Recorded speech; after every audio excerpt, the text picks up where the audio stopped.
Whenever one hears words like transnational pedophile networks, it sends shivers down our spines.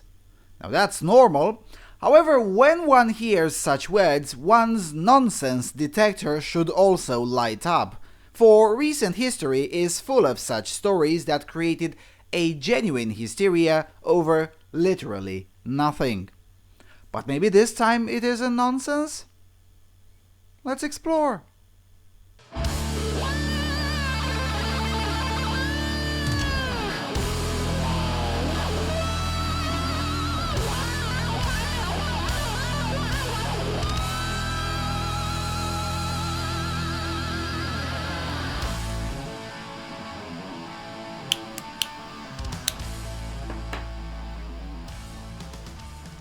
Hello everyone and welcome to the Freedom Alternative. Now we as humans tend to like children, and for good reason. The children are our future, our legacy, and most of the times, the reason we live for. As a result, whenever someone says sexual aggression and children in the same sentence, we're eager to grab our pitchforks and eager to lynch the closest villain. Our primary instincts and urges for violence go in full force. Again, for a very good reason. We want to protect our future and our legacy.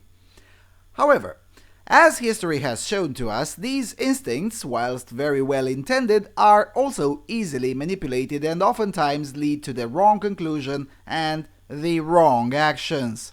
Anyway, let's read the news and then we'll look closer. Coming from Deutsche Welle, police crack down on Norway's largest pedophile abuse network.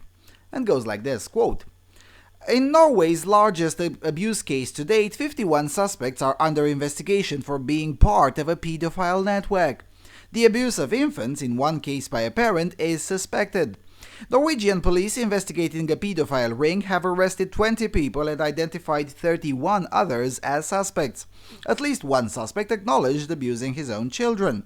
Deputy Police Chief Gunnar Fløystad said on Sunday that 20 men have been arrested so far in western Norway with 3 convictions.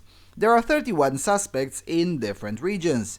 Fløystad told the reporters that many of the suspects were highly educated and include lawyers and politicians. He said he could not reveal more details pending the conclusion of the investigation known as Dark Room, which began in 2015. Police seized 150 terabytes of material depicting many forms of child abuse, the local media reported. Prosecutors said the perpetrators met on the dark web using encryption and anonymity to hide their tracks. Norwegian tabloid Verdens Gang reported one of those arrested was a police officer. The investigation began after information was shared from a 2015 FBI case which involved hacking many dark web sites and discovering the identity of their users. Alright, so now, this story has too many red flags if you know a bit of history. Back in the 1990s, a Norwegian radical misandrist feminist managed to whip up a nationwide hysteria both in Norway and in Sweden over conspiracy theories of transnational pedophile rings that had allegedly involved members of the elite in both countries and that also included ritual killing of children and all sorts of genuinely messed up things. Now, after 2 years of investigations that yielded zero evidence of any kind, Eva Lundgren and a few other feminists doubled down on their theory and extended the allegations to most policemen and other classes of men in position of power, as they put it at the time. Now, at one point, the police in both countries was digging up forests in search of the alleged dead bodies of the alleged murdered children in the alleged ritual rape and killing satanic processions that were for a short while regarded as common knowledge. "Everyone knows this happens," sounded the rallying cry, except everyone knew because everyone wanted to know and believe, not because it was actually true. Just like now, dozens of innocents were arrested and charged with some of the most heinous crimes imaginable, with flimsy evidence most of the time, debatable evidence sometime, and in a few cases, zero evidence. And just like now, several of the suspects were police officers and daycare workers. The reverberations of those days are still being felt today, as some kindergarten workers insisted on installing peephole cameras, taking the always be recording mantra to a whole new level, all because of the very real fear of being falsely accused of pedophilia. This is what I tend to call a pedo-hysteria moment.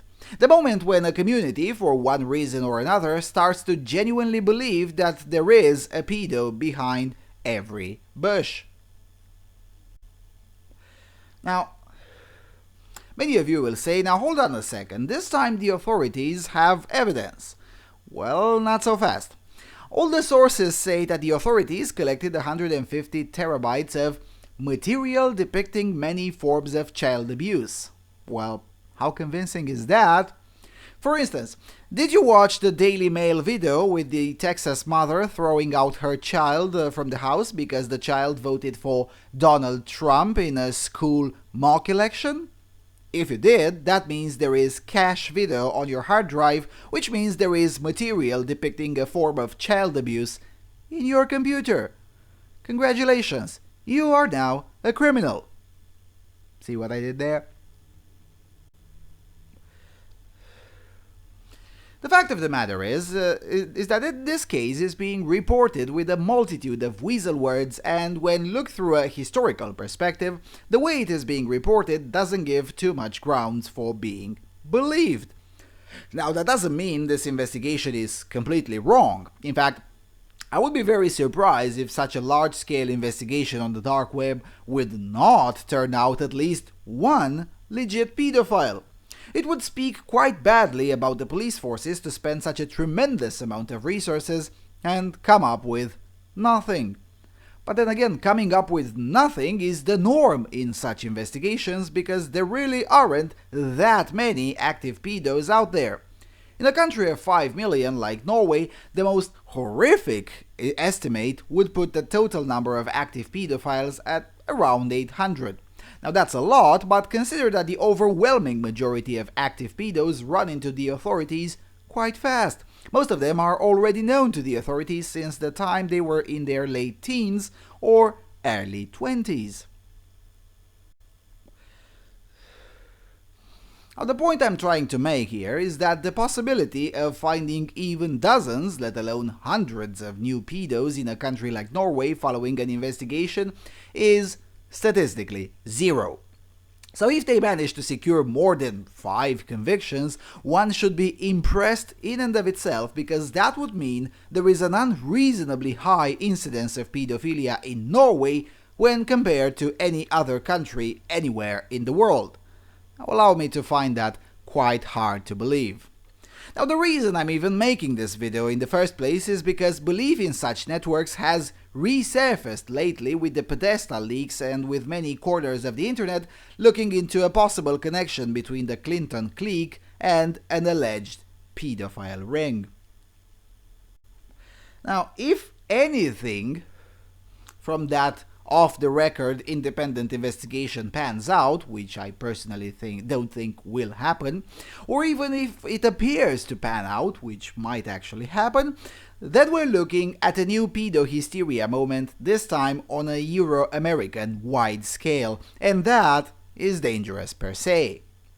To get a glimpse into what happens when too many people believe there is a pedo behind every bush, I would refer to you to the long series of child abuse cases in the 1980s United States that started in, get ready, Duluth, Minnesota. You know, the same place that gives the whole world the infamous domestic violence Duluth model.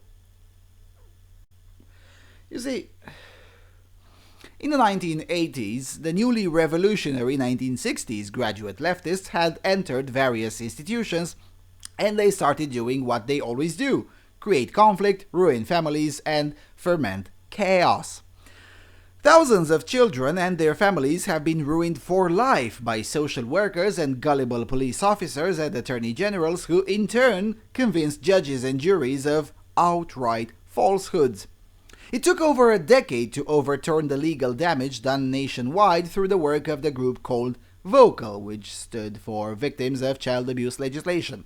I think the group might still exist today. Now, needless to say, using the model that any non-feminist already knows, VOCAL was accused to be a child abusers lobby, just like fathers' rights groups are routinely accused of being by all sorts of leftists, misandrists, and other loons. Now, justice did prevail eventually in that situation, but after almost 15 years of struggle. And there are many other similar examples that I could give, but the point is that there are always individuals out there who are willing to exploit our basic human instincts to protect children for their own benefit, whatever that may be, and it usually is power. Anyway, the bottom line is be skeptical of any claim of this sort. Those who harm children by means of sexual abuse should be buried under the jail, but such individuals are not known to associate transnationally. And more importantly, history shows us that when such claims are being made, most of the time the claims turn out to be false. The main reason I am concerned with this is because each time such a scandal emerges, it doesn't end with better protection for our children from abuse, but rather in harsher persecution of innocent adults, as laws are being rewritten to usually start with the assumption that any image of a naked child are for purposes of sexual arousal, thus presuming all adults to be pedophiles. Now that's how you end with people in jail for child porn, for having a video or a photo of themselves when they were minors. The intention of such laws may be a good one, but the results tend to be an unmitigated disaster that doesn't even protect children any better than without them. Anyway, we'll talk about such laws in another video some other time. And with that being said, thank you for watching, thank you for your continuous support, and I'll see you around on Freedom Alternative.